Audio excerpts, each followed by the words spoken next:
these tiny, tiny little spots started to like shimmer in front of me, like tiny little gold spots. And you're kind of in like a cave-like space. And as they started to shimmer, they Hmm. started to first make like a pointed hat. Right. And then a face with a beard, and then a cape and a wand, and Merlin appeared, but it was Uncle Russ.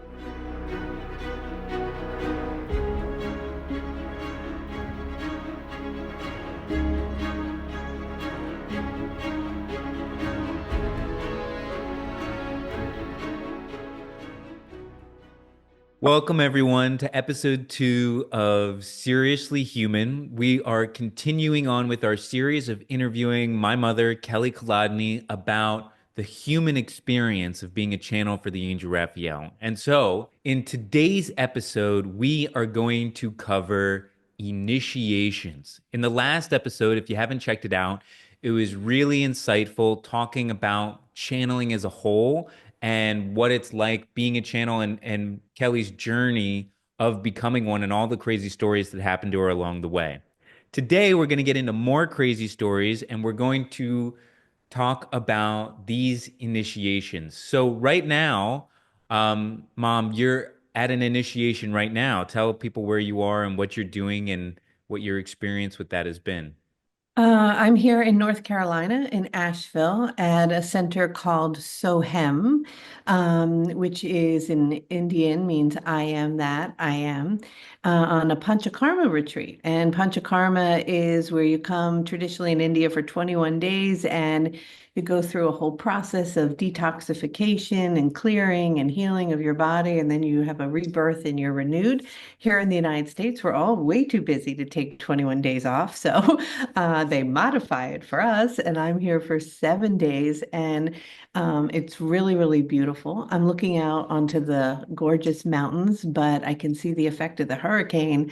Many, many trees in front of me where I'm sitting have are down, but of course that's an opportunity for rebirth and to build something new, which is very in alignment with the frequency of initiation. We go through a hard time. Sometimes the storm comes in and wipes everything out, and it's devastating. And then the storm settles, and we get to build something new. I love that. And I think that that's a really great analogy. And based off of that, do you mind sharing with us what an initiation is in your perspective before we dive into talking about all these initiations? Hmm. Um, for me, anyway, an initiation is when the universe brings me something that I can perceive either as an opportunity, and a gift, even if it's packaged in something gnarly and negative. It feels kind of like the dark night of the soul. And you have a choice. You get to choose to move through it, as painful as it may be at times, and see what's on the other side. Or you can also choose to resist it, stay comfortable, stay where you are, and kind of dig your heels in.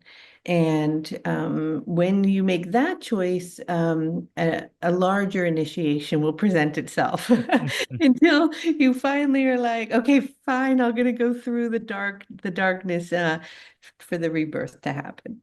And so would you say that initiations always have to be dark, or there's like light initiations where all your dreams come true, or is it Yeah, just doom and for gloom?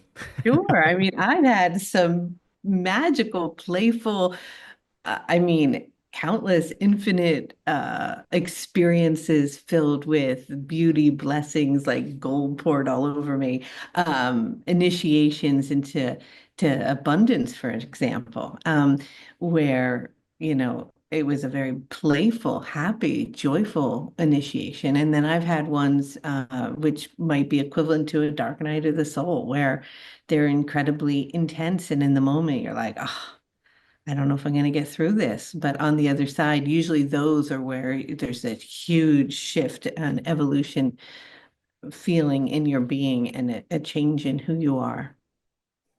And so a change in who you are is really what an initiation comes down to, is what I'm hearing, that there's a moment in time where you have a choice to let go of old ways of being or just old things in general and move into something new. And sometimes that can come in the form that is heavy and heart-wrenching, and sometimes that can come in the form of just gold being poured all over you, like you said.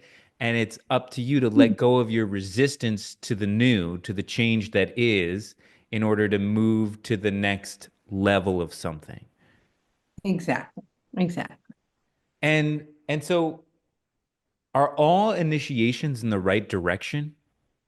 I guess it depends how you view it. I mean, if it's a true initiation, I would say yes, but how do we know what is a right or wrong direction? I mean, we're always shifting, growing, and evolving. But from my own personal experience, a true initiation is always leading in the direction of evolution, a shift in consciousness, and awakening, and a moving into a higher band of frequency. Right. And so you say a true initiation. What is an untrue initiation? Hmm. Or like You're when might this, with these questions. right? When I'm like scratching my head, I'm like, is this an initiation or not? How do I know? I mean, I think when you come across something in your daily experience that can be kind of challenging and you break through it, I mean, that could be like a mini initiation. But I think what I'm talking about here are these life-changing initiations that catapult you into a whole new perspective and a way of being and change perhaps patterns, behaviors, your experience, your interfacing with the world. And so, uh, for me, that I define initiation as something larger than those day-to-day little mini things that might be showing up, although those are minor initiations along the way. Yeah. So what's kind of coming to me as I listen to you is it's an opportunity to become the person that you've been asking the universe to be, right? It's like if I want that, it's to become the person that I wanted to be, the universe presented me an option to do that. And that's the initiation of, Yeah, you can say yes or no. It was kind of like what we were talking about in the last episode with the channeling. I mean, right. channeling was an energy that was an initiation, and I could have said no. No way. No way, I'm not doing that. I'm not talking to no angel. Or I should say, okay, let's do it. And so the path of no is also an initiation. It's just a different path in a different direction and not necessarily, I don't want to label it as better or worse. That's just a different journey, right? Right.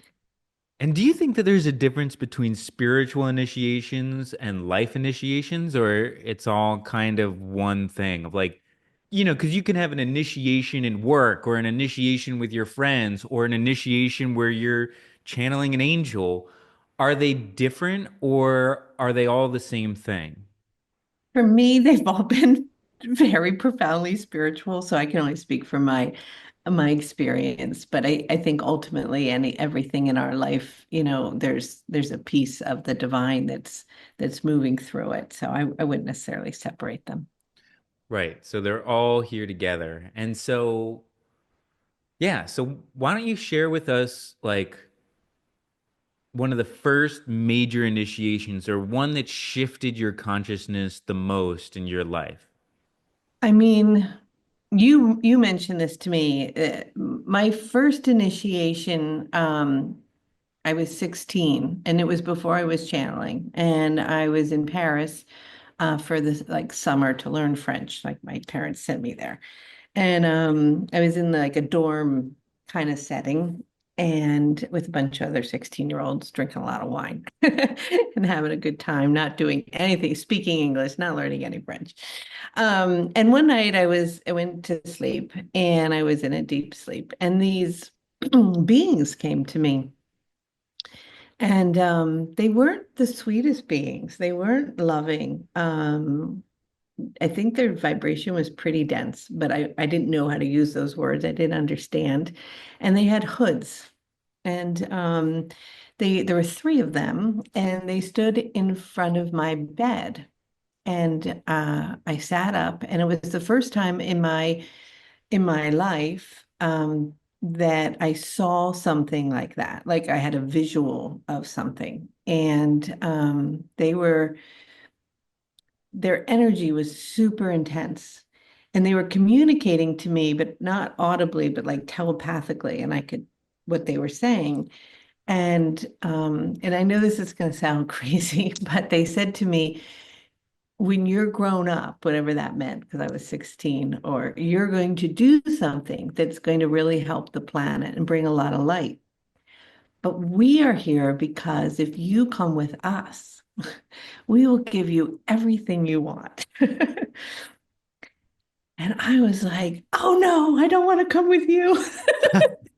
I remember, and I think it was because I was raised Catholic, I stood up and I put my fingers together like this.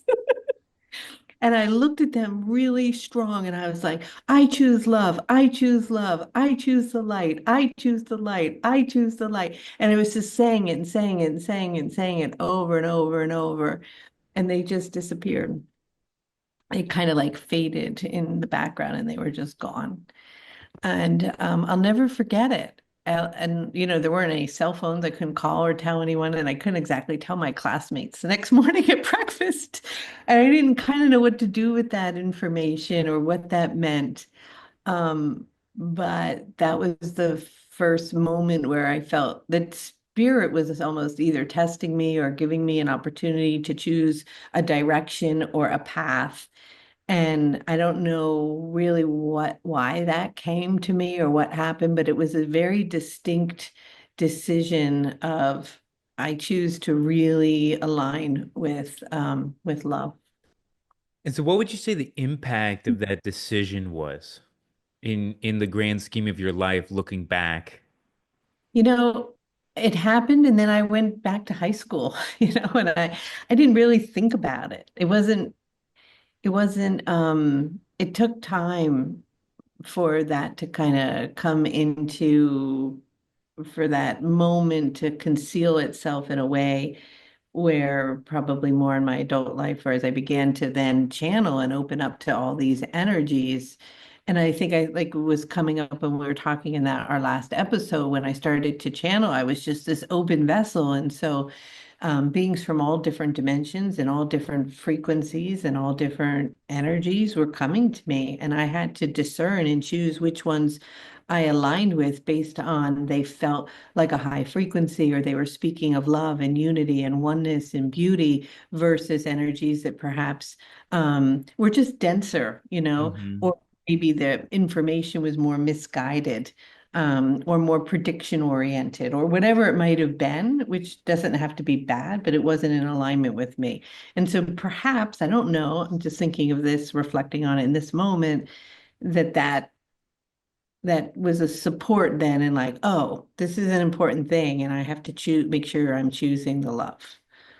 Right. And when you think about it, it's interesting of all these tales where people get tested, right? Like the rich man dresses up as a beggar and tests, the boy, and the boy chooses to do the right thing when there are no incentives and therefore he's granted the kingdom, right?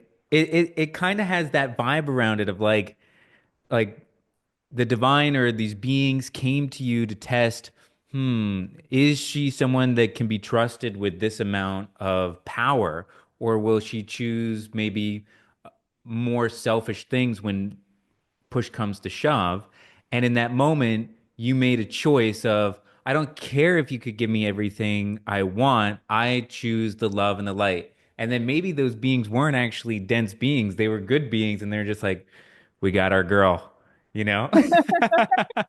Maybe, maybe. It was fun. I was taking a walk with my girlfriend the other day, and we were talking about some people on YouTube that over the years we've watched and evolved, and they've become more and more well known and famous, and have kind of gotten lost in that process, in the fame and in the ego, and lost sight of maybe the original spark or reason that they were doing what they were doing. And then other people who it hasn't affected at all and just stay the course and are holding such a beautiful frequency. And no judgment, everyone goes off in different paths along the way. But I think that maybe part of that initiation was like, no matter, even if you receive everything you want, will you maintain a sense of integrity around aligning with the vibration of love. And what do you think the key is to maintaining that integrity?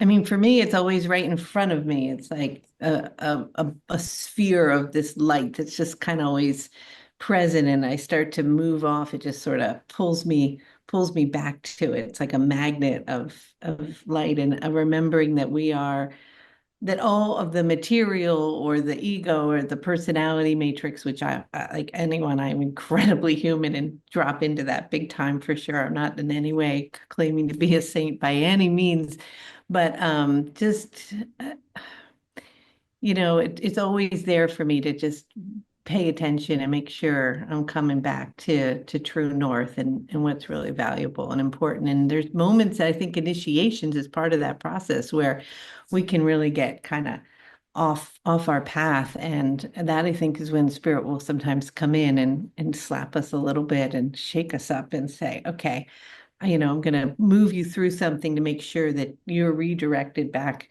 to that true north and to that light on your Mm. on your yeah. So when do you feel like you had a redirect initiation? What was it? Where were you? And what were you redirected from to? I have had so many and they're so different.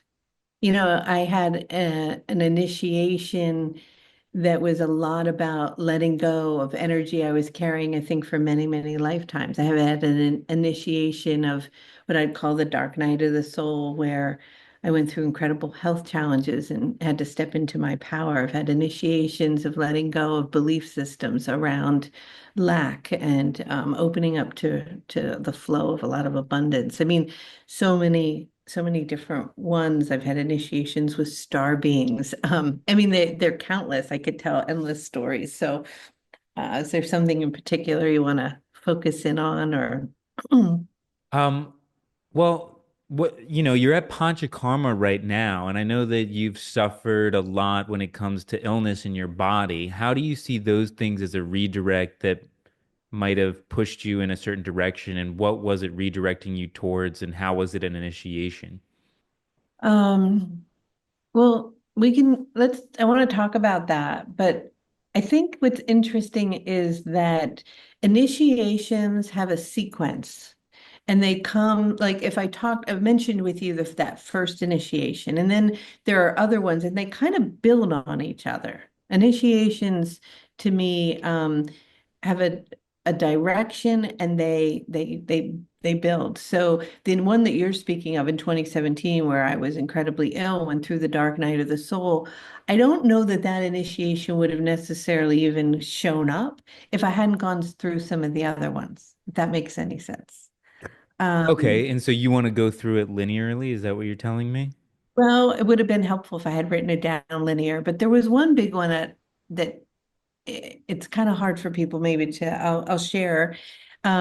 So I many people know that my sister and I channeled together for many years, and her husband passed in 2008, and he was this incredibly powerful, magical guy. He still is. I can still feel him. It's been many years, but he's still around. And he came through her. And he told me that I had to go with two women to Malta. And that when I got to Malta, there would be a moment where I would see a red thread, and it would be in a dark place where this red thread was. And I would feel uncomfortable about going toward it, but that I had to do it and that it Mm. was incredibly important. And I had to look into the eyes of the Maltese people. And so I wrote all that down and I was like, okay. And to be honest, I didn't even know where Malta was on the map. I'm like, Malta? What the heck is Malta? So I tell your father I have to go to Malta. And he's like, how much is that going to cost? And I'm like, I don't know. I'm going to figure this out. So, and I'm like, and I have to go with two other people.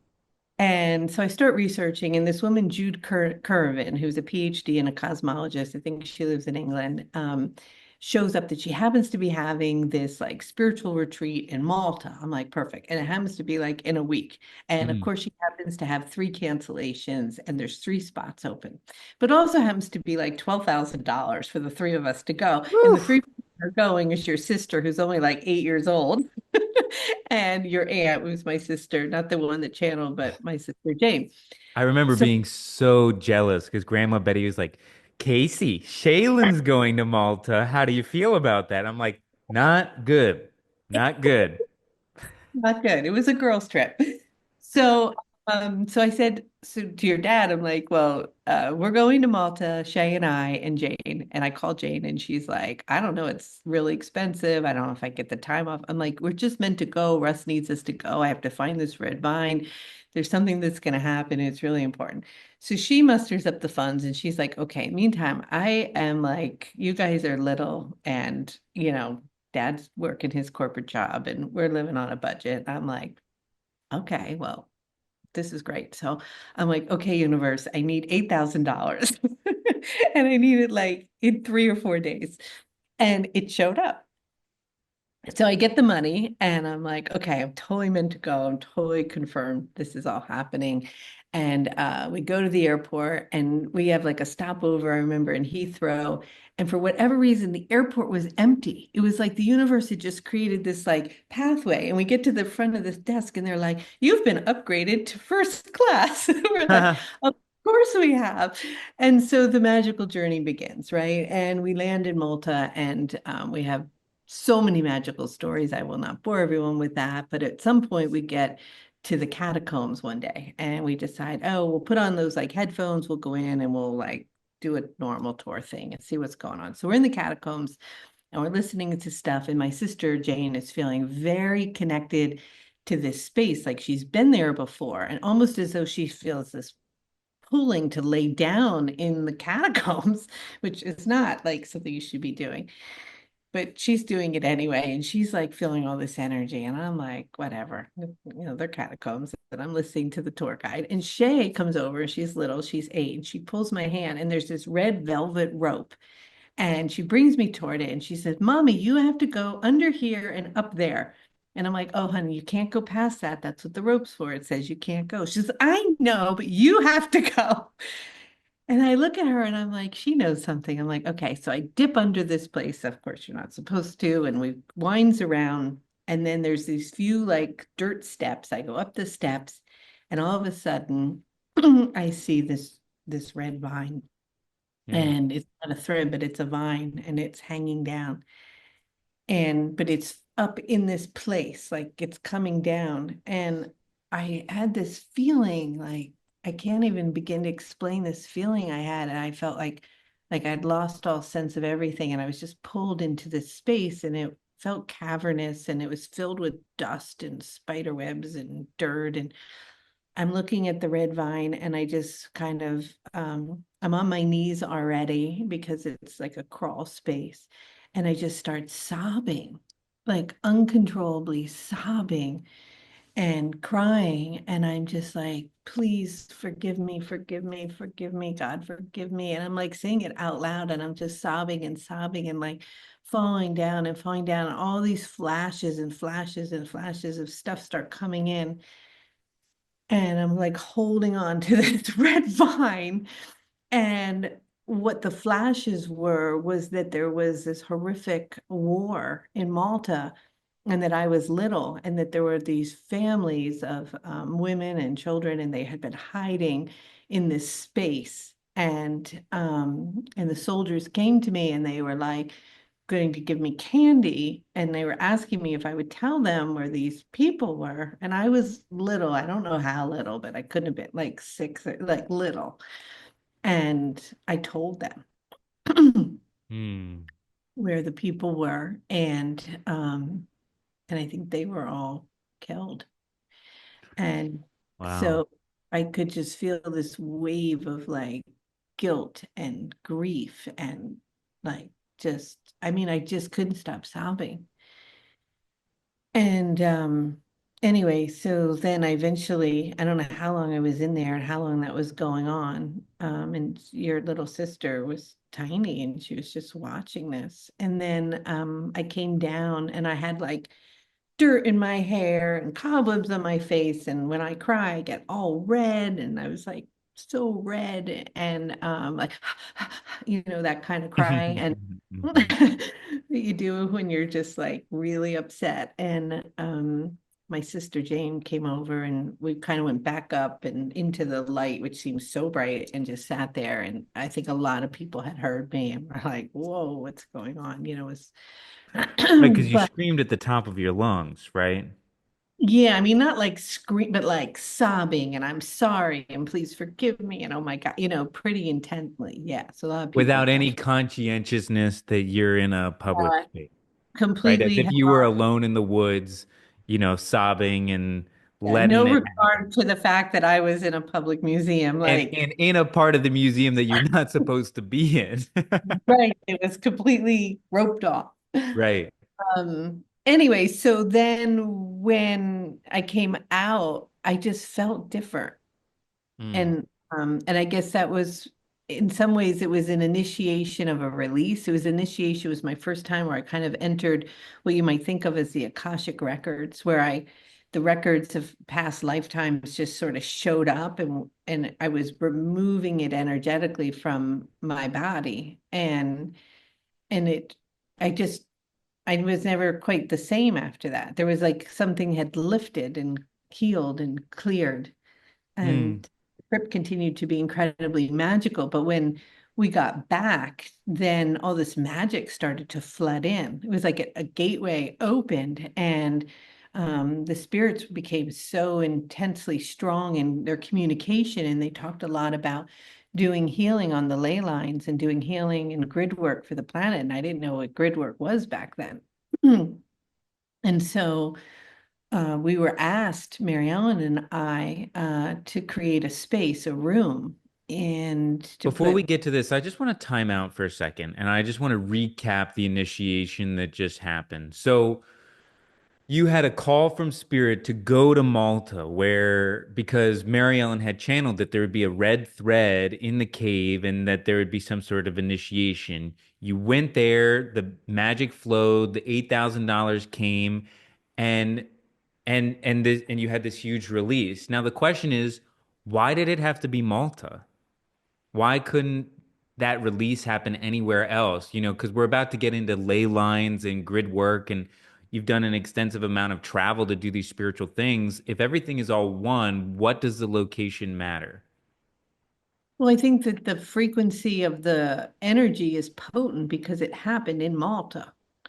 Mm-hmm. So by connecting to the land and being in the catacombs where people were actually buried that perhaps had died by the fact that the soldiers had killed them and that I had maybe led them on some way to them, even though it wasn't, on purpose. Right. Um, it made it potent and strong, not to mention the fact that Malta has some of the most ancient sites on the planet. I mean, they'll say historically some of them are older than 6,000 BC. Of course, I believe they're much, much older than that. And many things happened, including going into the hypogeum there, and something very spectacular and magical occurred for me. The vibration of those sites and what they contain energetically within the stones. Like, why do all these people go to Giza? They're not just, because they're feeling the energy and the vibration. And so I think it was double fold. It was all the ancient energy that's embedded inside the limestone. And then it was the actual incident that occurred on an energetic level within my lifetime experiences, that being in the actual space, I don't think it would have occurred. And then I actually took that red vine home with me. And then that red vine over the years has spoken to me, and I've done many things with it. So it's there's a lot going on. Right. So in a way, I had this visual in my mind of a glass breaking at the frequency of someone singing a high C or whatever. And it's kind of like that. You needed to tune the frequency of your reality using the catacombs, using, the two women, my sister and your sister, all to tune the frequency exactly where you kind of were able to pinpoint this guilt, this grief that was inside of your body and shatter it in a way like the glass shatters, right? Mhm. And through doing that, which is interesting that I guess the question that I have is, do you think that that past lifetime was brought up to deal with the grief that was in your body from this lifetime in a way that you could, handle it? Or do you think that that was work that you had to do because of that previous last time that you signed up for this time? Well, I mean, and it's hard to say because I don't think it's linear. I mean, when we're in a certain space where there isn't actually past lives or future lives or currents, all those timelines are converging. And I have experienced, as you well know, an enormous amount of loss and grief in this lifetime. And who knows if the frequency of that kind of grief that I experienced in that lifetime then carries over to this one, and that release prepared me to have the spaciousness to heal in my current experience. I don't really know, but I believe that it's all interwoven and tied together, and it's not necessarily linear. But it felt in that moment that my spirit, and I was guided by another, was inviting me to let go of the heaviness and the burden, the shame and the guilt that was stored in my body from that lifetime, maybe to open up space, um, to have ways to be able to handle future, like you say, grief that came up. And so in that moment, you were able to liberate yourself from a weight of grief and guilt. And once that happened, magic began to flow. And that was kind of the initiation, huh? So yeah, Yeah. now bring us into that magic, okay?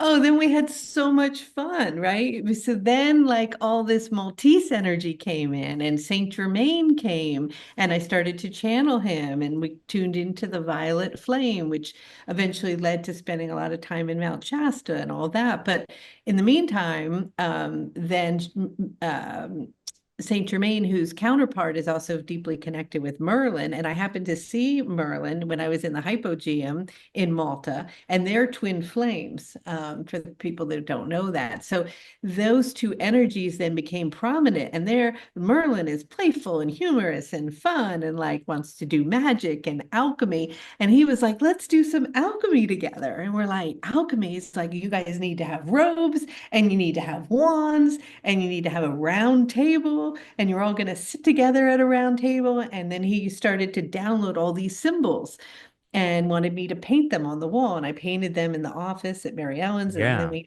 a round table and he told us to put a mirror on the ceiling. And we started to work with gold and white powder. And we put a big globe in the center of the table. And we would all gather in our robes and our wands and we would do that. We opened this huge portal. Hmm.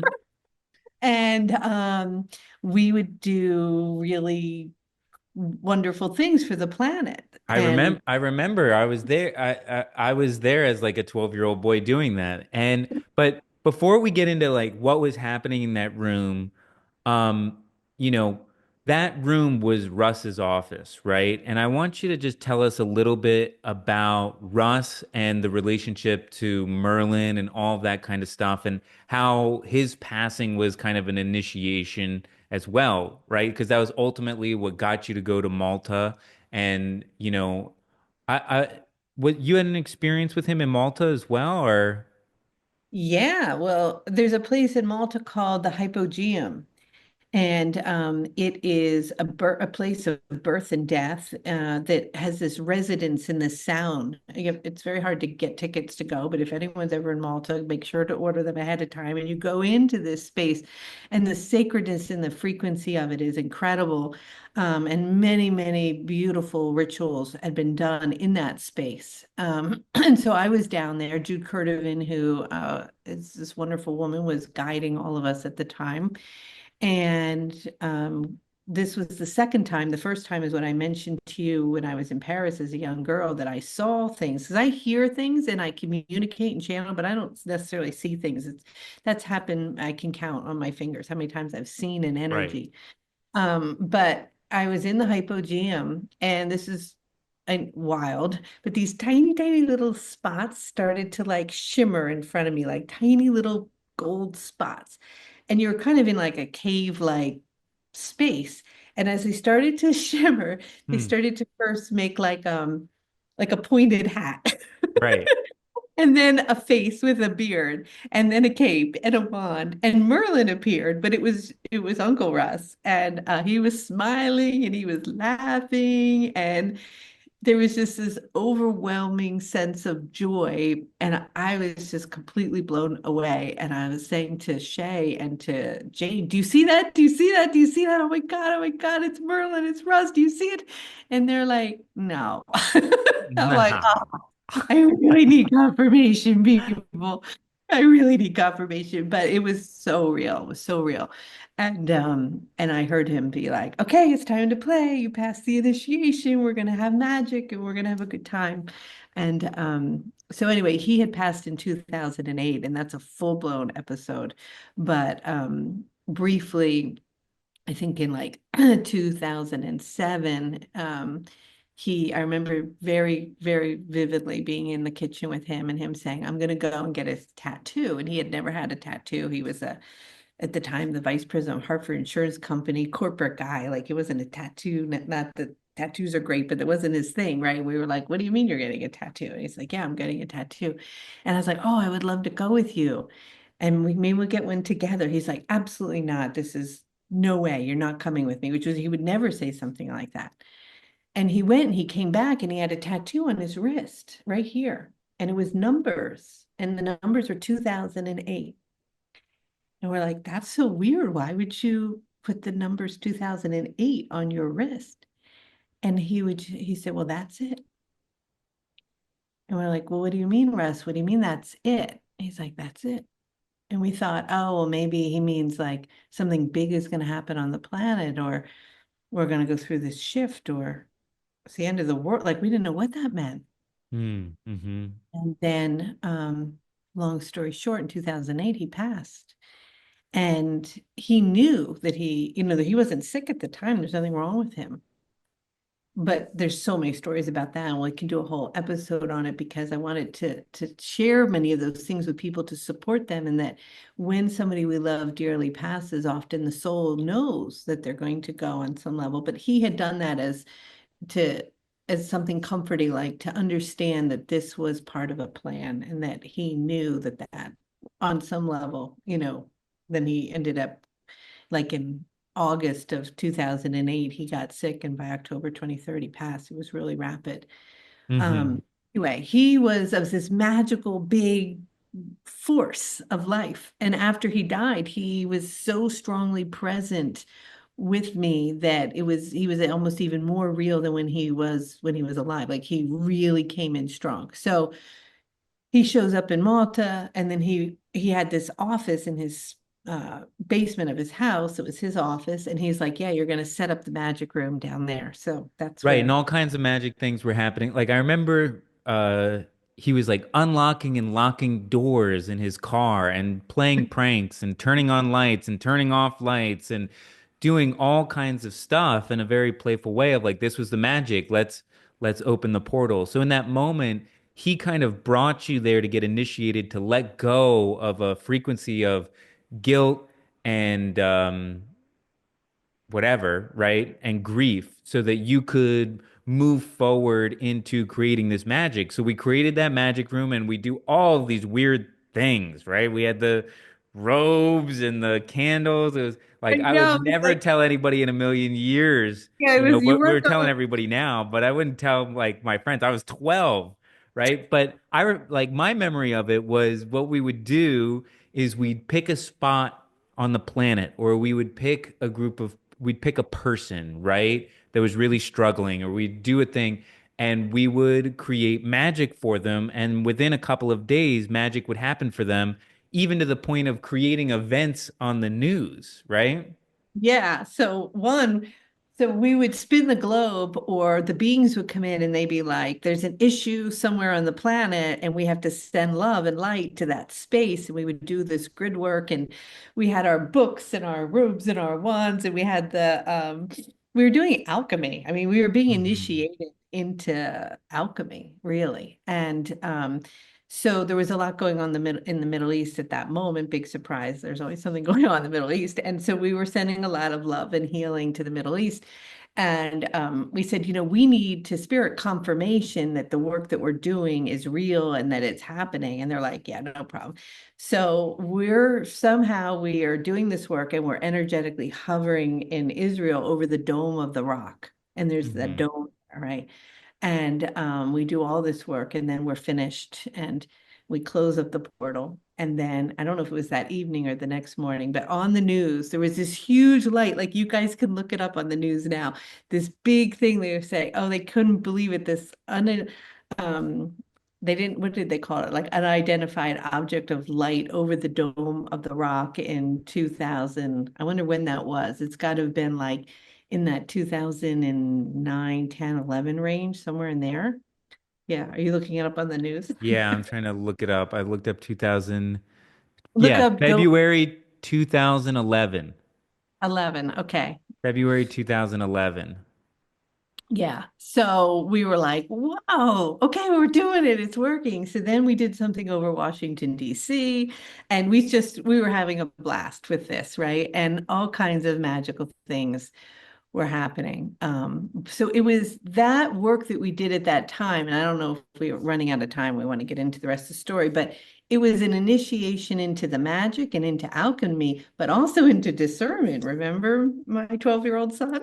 I do remember, but before that, I'm just gonna share my screen so that we have it in the recording Okay. of this is the video from literally the day after we did that work in Israel. Hold on, let me.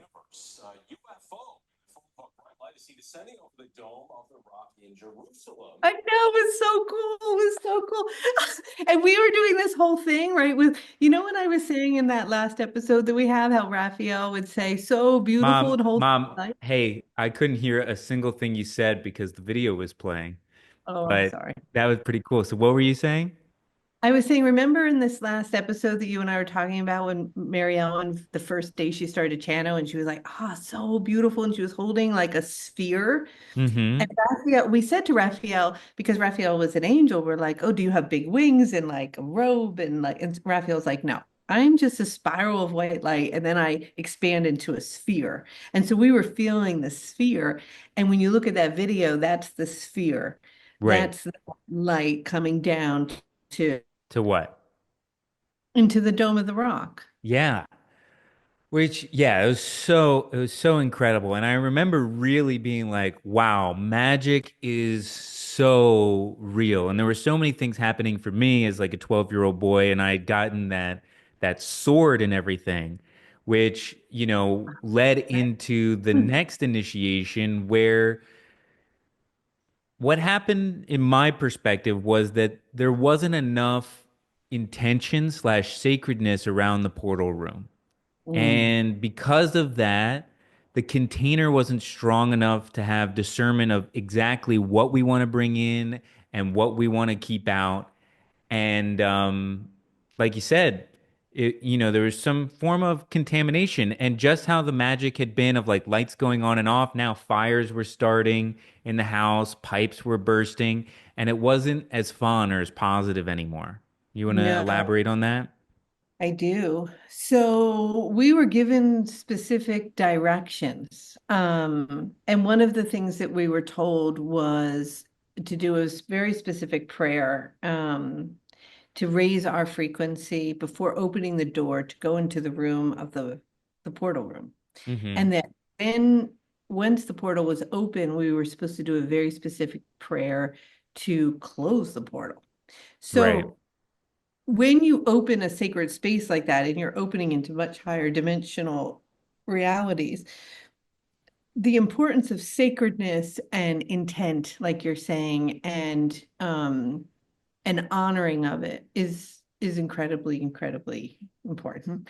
And so we got an initiation, a lesson in that because 8 of us would gather, and sometimes people would be in a hurry, or they had to pick up their kid, or somebody had to leave or come in late, and they might not have stopped and did the prayer, or we might not have something might have happened and we forgot to close the portal.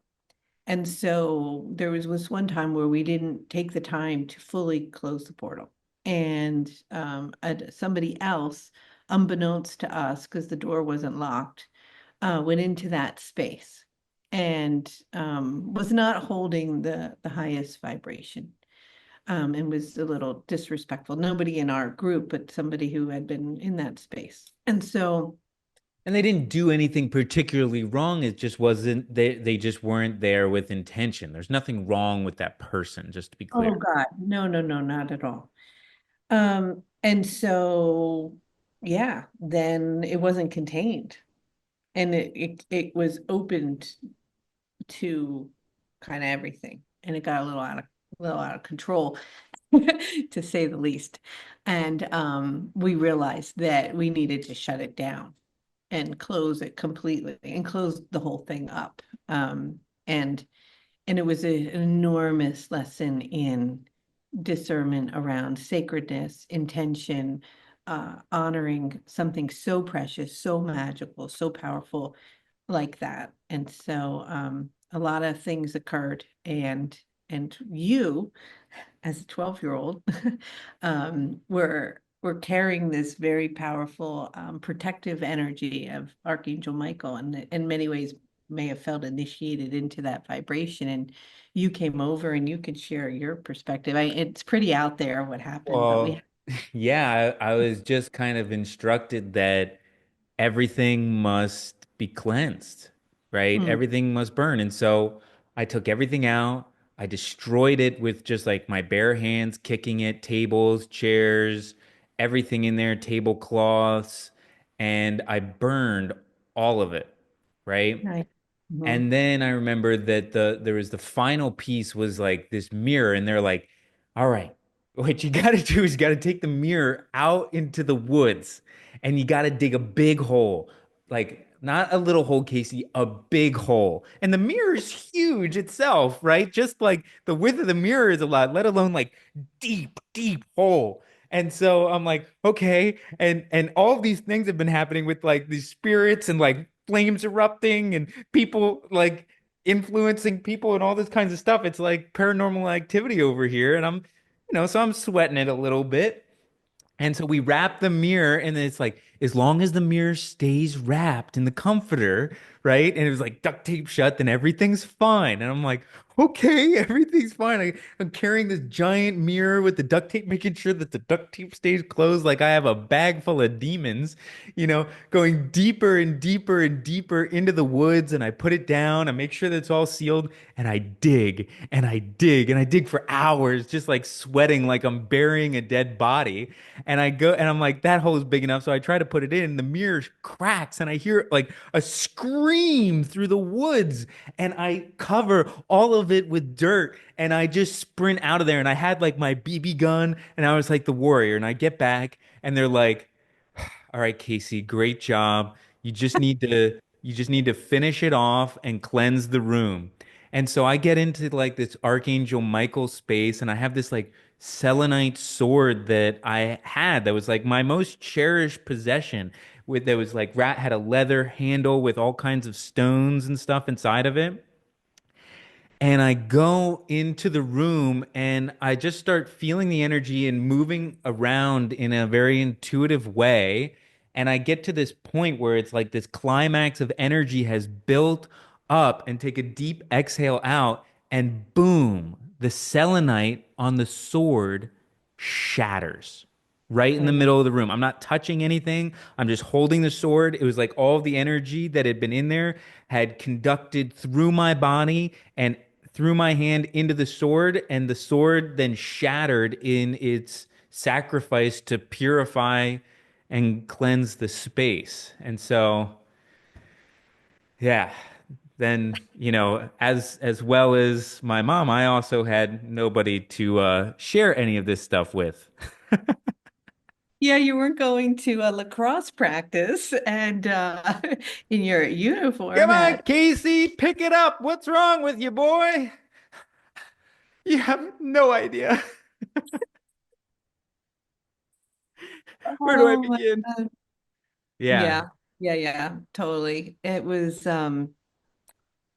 It's been a lot, and that's just the tip of the iceberg of our life. So you have had many initiations, my darling, through growing up with your crazy mom. But yeah, and so the initiation, the learning in that was don't be opening portals if you don't know what you're doing. And you better be really intentional and in a sacred space and careful. Um, so yeah, it's pretty wild, Yeah, it but was about honor and responsibility in respect, and yeah, care, right? Of holding sacred space, yeah. that it matters.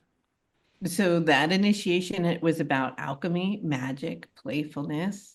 It was about attuning to past lives, releasing energies, and it was about opening portals, and it was about learning discernment and Hmm. sacred and respect and integrity and the power of that we were working with. There's the polarity, right? And so we really have to be. I'm not advising people to. I never share stories like this in class or encourage people to open portals because it is something that has to be done with kindred gloves, sacred care. Yeah, so don't be opening up any portals. So I think that we're running low on time and we've only really touched the tip of the iceberg when it comes to initiation. So I think that we're going to call this part one and part two of initiations will be next week. Sounds good. All right. Well, I'm off to Panchakarma, another initiation at the Sohem Healing Retreat in North Carolina. That's why my hair is looking a little oily and funky. You do Shayadara where they hit the hot oil in your third eye and you got oil all over you and color therapy and eating delicious food and doing puja ceremonies and chanting. So Hmm. getting myself ready for our next light code and getting my system clear so that I can be of service. So, all right. All I love right. you. Love you too. Enjoy. And everybody, we will see you next week with part two of initiations. Get ready. If you thought today was great, next time is going to be even more exciting. And we're going to talk about things that are really relevant, especially for those of you who have suffered with health conditions. All right. Lots of love, everybody. See you next Well, time. well, take care. Bye.